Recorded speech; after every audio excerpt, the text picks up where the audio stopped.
J'ai décidé de faire cette vidéo parce que je suis tombée sur des messages qui m'ont fait beaucoup de peine, des messages sur un groupe Facebook de podcasteuses. L'une d'entre elles se demandait pourquoi mon podcast ne décolle pas. Ça fait 1 an que je travaille dessus d'arrache-pied et il se passe rien. Du coup, j'ai listé 5 raisons pour lesquelles ton podcast ne décolle pas et ne décollera probablement pas si tu continues comme ça.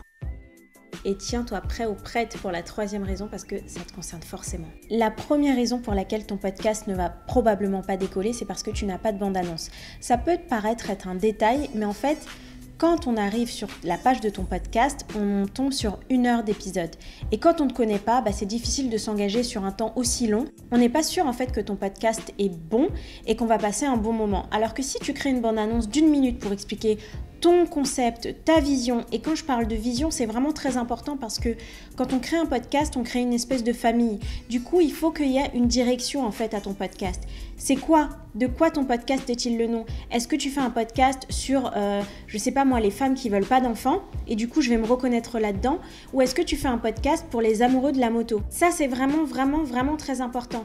Et le fait d'avoir des titres évocateurs, c'est pas suffisant parce que me lancer dans 1 heure de podcast et dans un podcast qui est mauvais, ça crée de la rancœur.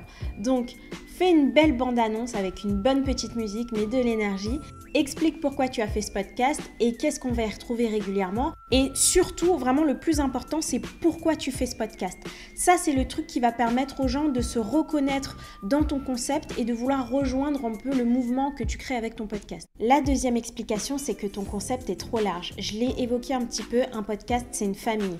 Si ton podcast parle, je sais pas moi, de livres, tu vas convaincre personne parce que les passionnés de livres, c'est trop large. Est-ce que c'est un podcast sur les livres sur le Moyen-Âge? Est-ce que c'est un podcast uniquement sur le fait d'avoir une maison d'édition?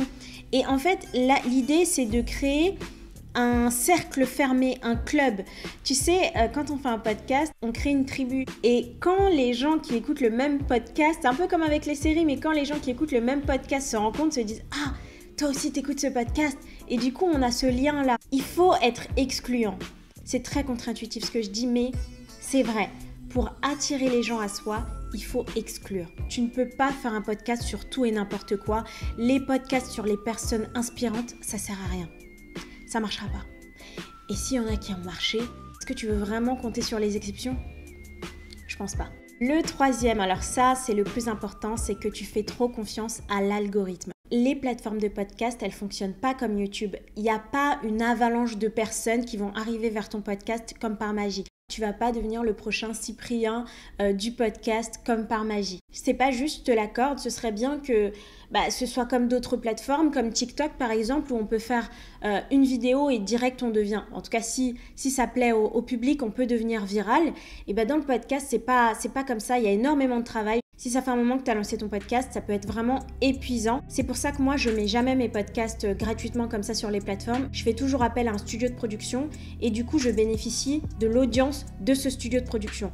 Pour te la faire courte, ce que tu fais actuellement, probablement en tout cas, c'est que tu postes gratuitement tes podcasts sur la plateforme. Ce que tu devrais faire, c'est de vendre tes projets à des studios de production. Et là, tu pourras bénéficier en plus d'une rémunération de l'audience colossale de ces studios de production. Si tu veux une vidéo complète sur cette stratégie, dis-le moi en commentaire et je la ferai au plus vite.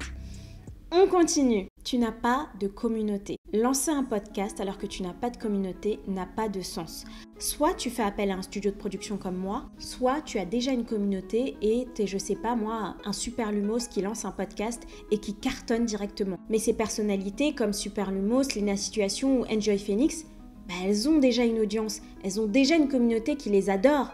C'est pas forcément ton cas, c'est pas mon cas à moi non plus. Donc se lancer sans communauté, c'est dangereux parce que tu te lances dans une aventure seule et tu sais pas si on va te rejoindre. La dernière explication, c'est que tu ne montes pas tes podcasts. Les intros interminables où tu parles de ce que tu as fait hier, de ce qu'on va faire, mais t'annonces le programme mais vraiment dans la longueur, on s'ennuie, c'est très lent, c'est pas punchy.